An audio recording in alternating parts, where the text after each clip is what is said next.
Welcome back to the Citizen channel. We're all staying safe and well. Our final Pepsi 11 for this season. It might be called something else next season. It might be called something else for the Club World Cup as well, because we'll be doing equivalent match previews for the Club World Cup, of course, in June. But this is the last of the season as we go to Fulham, Craven Cottage, a place I've never been. I'm gutted. I've not even been by the place, in fairness, and have chances to get. I hope when they built this new stand there'll be more tickets knocking around, but it doesn't necessarily seem so, does it? But perhaps they're selling them to tourists. Well, it is London, I suppose. Anyway, we go to Fulham. A point will do. If things go good for us elsewhere, and we might not even need a point, but a point will sort it out, won't it? 25th of May 2025, 4 p.m. kickoff, match day 38. So if you're going down there, guys, yeah, bring us a point back at least, and have a pint. Have a pint and a point. I think they're doing a bit of a KDB thing, aren't they? Belgium theme. So I think I looked at a vlog with Big Steve the other day, and they're going to try and do the balloons, of course, Belgium colours and Belgian shirts. Well, I hope we wear some City shirts, guys, as well, you know, and get behind. It's not just all about Kevin, it's getting behind the boys as well. So anyway, but see how that pans out on Sunday. I'm recording this on the 22nd of May, so as far as injuries and stuff like that's concerned, as far as I can see, it's all, they still had Stones down as injured, but it was a sub the other day, wasn't he? So yeah, just, yeah, they're clearing up. Don't have many problems on the injuries. A bit late, but there you go. It's lovely to see Rodri the other day, of course. So in this, we're going to check out Marco Silva's Fulham, and we're going to try and pick a Pep 11 to get us at least a point. How much changes will he make to that Wembley team, Bournemouth team? Be interesting to see. I don't see any real point in making drastic changes at this stage of the game, do you? Anyway, let me know your thoughts and predictions for this one. Fulham, yes, last 6 in the league, a bit of a mixed bag. It ended Bournemouth 1, Fulham 0, Fulham 1, Chelsea 2, Southampton 1, Fulham 2, Villa 1, Fulham 0, Fulham 1, Everton 3, so we should be able to hopefully emulate them, and Brentford 2, Fulham 3, so a bit of a mixed bag. Yeah, just 2 wins in the last 6, so 4 losses, no, not exactly flying. A nice win at Brentford though, but the recent form has cost them a place in Europe, of course, which looked possible a month ago, and I think I'm right in saying they can't now get in all the configurations of teams winning. I think obviously Chelsea are playing next week in that conference thing, aren't they? So that might have an effect on who gets into Europe. But as far as I can see, Fulham can now not get there. I might be wrong, but forgive me if I am. But that looks as though they're not playing. Perhaps they're on Putney Bridge. I don't know. They're on the beach anyway, aren't they? Or hopefully they will be. So we'll talk about that in a second. So they sit 10th after 37 games. The home form this season has them, 10th. So they're fairly consistent. They won 7, drawn 5 and lost 6. They've scored 27 goals, so not prolific, and let in 28. So again, they're not getting battered. It's as simple as that. So yeah, Marco Silva knows how to put a team together, that's for sure. Last time out for them, of course, as I said, they beat Brentford 3-2, and a couple of second-half subs by Silva worked for the Cottagers for that one. A worthy win though overall, and some good clinical finishing by Fulham. Their XG was excellent. They sort of surpassed the XG, so some good finishing. And that ended a nice winning league run for Brentford as well. So they were on a bit of a roll until Fulham rolled into Brentford, of course. City against Fulham, last time out, well, of course, it was at the Etihad. We have to go back to the 5th of October. A tight City win at the Etihad over Fulham. Of course, worse was to come of us. You know, Bournemouth was a few probably 4 or 5 games away when it all started going wrong. My short sum up of the game at the time was yet again 3 hard-fought points. I need an international break to recover, never mind the players. So yeah, we'd gone into an international break after that one. But we were struggling, you can see, just from that 1 line or 2 lines there, you can see City weren't on fire until, you know, even before we started to have this bad run. The writing was on the wall. But we were sort of grateful for the 3 points against Fulham, so it wasn't easy. City at Fulham, as far as the last 6 times are concerned, we beat them 2-1, 4-2, 2-0, 3-0, 2-1 and 4-0, so all bodes well on the statistics. And I know it doesn't make any difference. This year's a totally different game. but you still have to have a little bowing, like Southampton away. You have to have a little bow down to the stats and what we've been doing. And Fulham is a pretty lucky ground for us, that's for sure, in recent years. Their best finishing position with a win over City would be 9th. If Brentford don't get anything in their last game. So we can get a grip of this game early. Their actual ambition might sort of run out of steam very, very quickly. So we've got to go for this. Why wouldn't we go for it? I have no idea. Pep's not going to play for a draw. He's not going to play for a point. We're going to go for this. Get a grip of this game. Go 1 or 2 goals up. Because if they get their noses in front, then they'll keep at it. We just got to make their heads go down. Because as I said, they've nothing really. It's a bit of pride. That's all they've got to play for. And of course, so that's what we've got to do in this game. Can we do it? Well, it brings us back to Pep's 11, of course. And after that welcome win over Bournemouth, and a bit better but from City, I thought, overall. I'd say 3-0 wouldn't have flattered us in the least. 3-1 slightly flattered Bournemouth a little bit, I think. And if you look at the team and squad against Bournemouth, Ederson, Núñez, Akanji, Diaz, Gvardiol, Kovacic, Gundo, De Bruyne, Bernardo, Marmoush and Haaland. On the bench, no, there's no Stones on the bench. I don't know where I got that from.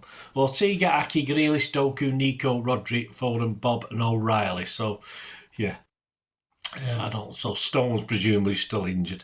I think the easy shout for this one, or the easiest shout, is Kovacic won't be playing because he's obviously suspended now after his red card. He might miss a couple of games. Is he going to miss a? Yeah, does he miss the game to start next season now? Or is one enough? I'm not too sure. Or does it all start again from scratch? I have no idea. But do we really, as I said or hinted at early on, need to change this team that much apart from replace Kovacic? Certain players didn't quite do it on Tuesday against Bournemouth. We were on the periphery, but it'd be hard to see Pep dropping the likes of, what shall we say, Erling Haaland now. He's not going to drop him for the last game, surely. So, yeah, just a swap for Kovacic. He's not going to start Rodri, surely. I don't think so. Instead of Kovacic, surely Pep will put Gonzalez in as a straight swap. Although we're only saying this about Gonzalez because he came on in the last game. I mean, he was sort of not appearing at all, was he, at some stage? But yeah, you've got to think that's a straight swap. I wouldn't mind seeing Doku. I was surprised he didn't play against Bournemouth. But I'm going to go with just one change. I'm just going to go with one change to Bournemouth. So I'm going to go with this team. I'm going to go with Ederson, Núñez. Yes, I think... Ederson, Núñez, Akanji, Diaz, Gvardiol. I mean, Akanji's he's not getting everyone's pulse rating, is he, coming back? But I'll stick with what Pep's decided. Gonzalez, Gundo, KDB, Bernardo, Marmoush and Haaland. So I'm going to go with that, guys. Say just the one change, I think, there to the Bournemouth.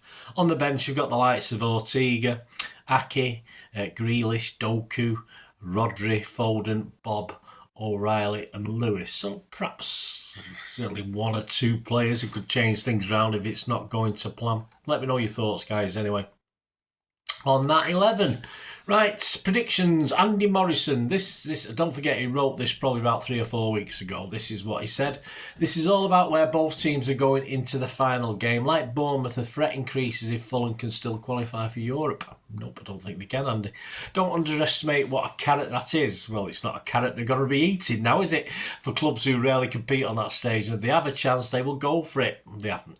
I like to think we'll have a top 5 spot wrapped up by this stage. We'd like to think so, Andy, but no. Blame Southampton trip for that one. As it could be a tricky game to go in if both teams need a win to secure a place. Well, we don't need a win. A draw will do. Fulham have turned in some impressive performances this season. They have.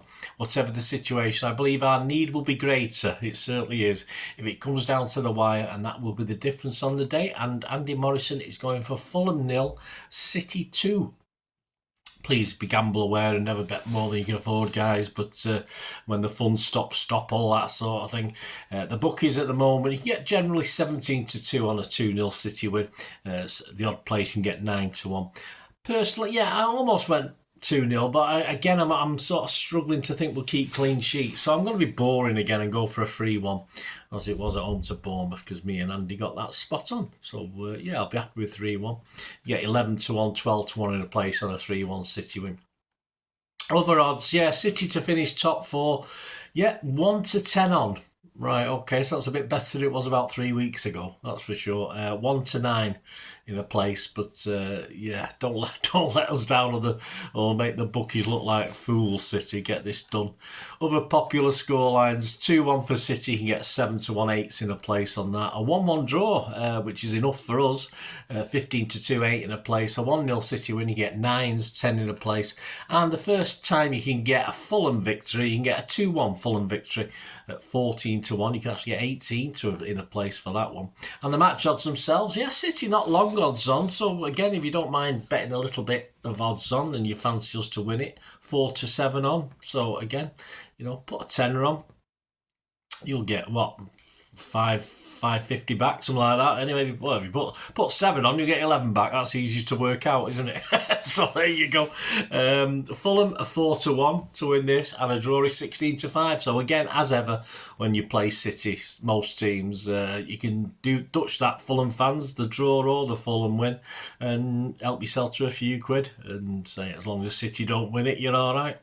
So there you go, guys. That's it. That's it for this one. That's it for this 24-25 season. I don't know what I call the Club World Cup. Is that part of 25-26, or is it just World Cup 2025? Just a season of its own, isn't it? But we'll see. Be nice to know that we might be in the next one as well. But I don't know what the qualification is, actually. I don't know what you have to do. I mean, I still don't understand how Chelsea got in it.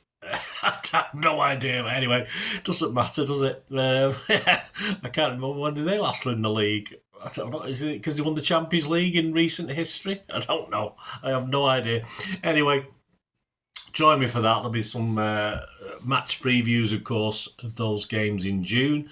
So join me for that. And also very soon, yes, I've done part 1 of this. Part 1 of a 2-part of my City Domestic Cup King. Of course, we're out of the Cups, but we did get to a final. We got to the second round of the Carabao. So I've done a little put together of the players' ratings, and rated them all 30. Pep used 30 players in the Cup this season. So all 30 are rated. But not from number 30 to 1, because obviously some don't qualify. You had to play a certain amount of games. So join me for that, part 1 of that, and then part 2 will probably follow on next week to that. So bit of fun, guys. See if what you think comes true for that one. A few surprises as well. Yeah, not just me. I've also included Manchester Evening News ratings, so I've sort of tried to compare and contrast the two. So keep your eyes open for that. Player ratings, of course, for this game. We're playing, so hopefully, yeah, I'm in work on Monday, but I hopefully get the player ratings out on Sunday evening, because I'm not going down there, unfortunately. So I should be able to do that, and then I'll get the story of the game out on the Monday. And as I say, look out for that Domestic Cup King vlogs, parts 1 and 2. Thanks for watching, guys. So if you like what I try and do, please, your support is always very, very welcome. If it's not just subscribing, you want to consider membership. There are ways of helping support the channel and helping me going forward. Of course, it's always wonderful. I don't do live shows, so I don't do any of these super chats, but people have sort of donated and contributed to me, so that's wonderful if you can do that and help us out, especially in the summer months, where obviously there'll always be City vlogs coming out. I'll try and get as many out as I can while nothing's happening, which I don't, other people have a break. I carry on regardless. So anyway, if you want to know how to help support me, guys, a couple of ways of doing it. Just keep watching and listening. I hope you enjoyed the feature, and yeah, if you can support me through the subscription, if you can subscribe, guys, that'd be wonderful if you've not already done so.